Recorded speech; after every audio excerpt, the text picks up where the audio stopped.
শিৱসাগৰত শেহতীয়াকৈ দেখা গৈছে যে এটা সংঘৰ্ষমূলক এটা সাম্প্ৰদায়িক বাতাবৰণ সৃষ্টি কৰিব খোজা হৈছে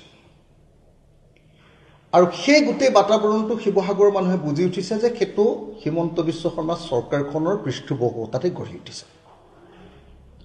হিমন্ত বিশ্ব শৰ্মাই তেওঁৰ নিজৰ কিছুমান বিশ্বস্ত মানুহৰ জৰিয়তে আহোম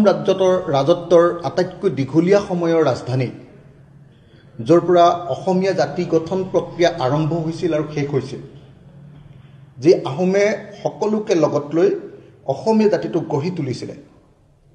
সেই ঐতিহাসিক শিৱসাগৰত বিখবাস্প বিয়াই দিবৰ কাৰণে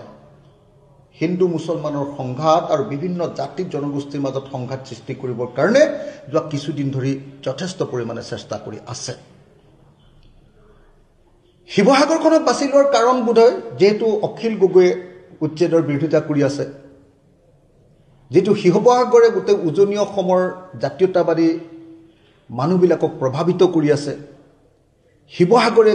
কোনো দিন কেতিয়াও বিজেপিৰ সাম্প্ৰদায়িক নীতিৰ ওচৰত চাৰেণ্ডাৰ কৰি দিয়া নাই মানুহবিলাক বিবেচক মানুহবিলাক সংস্কৃতিবান মানুহবিলাকে চিন্তা কৰি কাম কৰে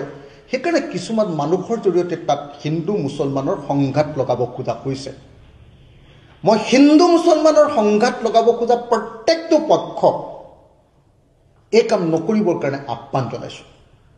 শিৱসাগৰ প্ৰশাসনক ষ্ট্ৰিক্টলি মই নিৰ্দেশ দিছোঁ যে তেওঁলোকে যেন কাকো আইন হাতত তুলি ল'বলৈ অনুমতি নিদিয়ে তেওঁ মুছলমানে হওক তেওঁ হিন্দুৱে হওক আৰু শিৱসাগৰ ৰাইজৰ প্ৰত্যেকজন নাগৰিকক মই আহ্বান জনাইছোঁ যে শিৱসাগৰ নাগৰিকসকলে তেখেতসকলৰ জাতীয় দায়িত্ব পালন কৰি আমাৰ ঐতিহাসিক সম্প্ৰীতিক সুৰক্ষিত কৰিবৰ কাৰণে ওলাই আহক মই ইতিমধ্যে ডিজিপি আৰু অসমৰ মুখ্যমন্ত্ৰীক জনাই দিছোঁ যে আপোনালোকে শিৱসাগৰত পুলিচৰ ছত্ৰছায়াত প্ৰশাসনৰ ছত্ৰছায়াত যে সাম্প্ৰদায়িক ৰাজনীতি কৰিব খুজিছে যে ঘৃণাৰ বিখবাস্প বিয়পাব খুজিছে বিভিন্ন জাতি জনগোষ্ঠীৰ মাজত সংঘাত লগাই এক অস্থিৰ পৰিৱেশ সৃষ্টি কৰিব খুজিছে এইটো কেতিয়াও আমি কৰিবলৈ নিদিওঁ মই স্পষ্টভাৱে পুলিচ প্ৰশাসন ৰাজনৈতিক প্ৰশাসন সকলোকে এই কথা স্পষ্টভাৱে জনাই দিছোঁ আৰু সেইকাৰণে মই এই মুহূৰ্তত প্ৰত্যেকজন শিৱসাগৰীয়ান মানুহক শিৱসাগৰৰ প্ৰত্যেকজন নাগৰিকক বিনম্ৰভাৱে প্ৰাৰ্থনা জনাইছোঁ আপোনালোকে কেতিয়াও উত্তেজিত নহ'ব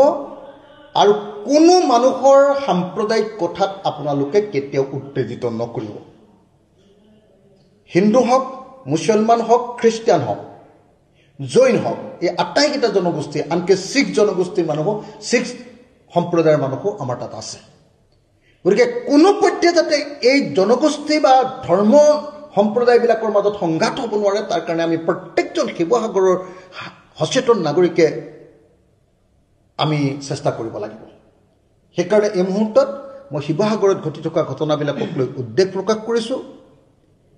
এই কামবিলাক যে চৰকাৰৰ ছত্ৰছায়াতে সংঘৰ্ষমূলক পৰিস্থিতি এটা সৃষ্টি কৰিবৰ কাৰণে কৰা হৈছে সেই কথাটো আপোনালোকৰ সন্মুখত ক'ব খুজিছোঁ আৰু এই সময়ত প্ৰশাসনক সকীয়াই দিছোঁ চৰকাৰক সকীয়াই দিছোঁ এই কাম নকৰিবৰ কাৰণে আৰু লগতে সমগ্ৰ শিৱসাগৰবাসী ৰাইজে যাতে কোনো পধ্যে কোনো চেঙেলীয়া লোৱাৰ কথা মতে হিন্দু মুছলমানৰ সংঘাতত জঁপিয়াই নপৰে তাৰ কাৰণে মই সকলোকে আহ্বান জনাইছোঁ মই কোনো সংগঠনৰ কথা ক'ব খোজা নাই কিন্তু যি মানুহে বিজেপি আৰু RSSৰ হিন্দু মুছলমানৰ ৰাজনীতিত উঠা বহা কৰে তেওঁ কেতিয়াও জাতিৰ কাৰণে ভাল কাম কৰা মানুহ হ'ব নোৱাৰে যি মানুহে মই কোনো সংগঠনৰ নাম ল'ব খোজা নাই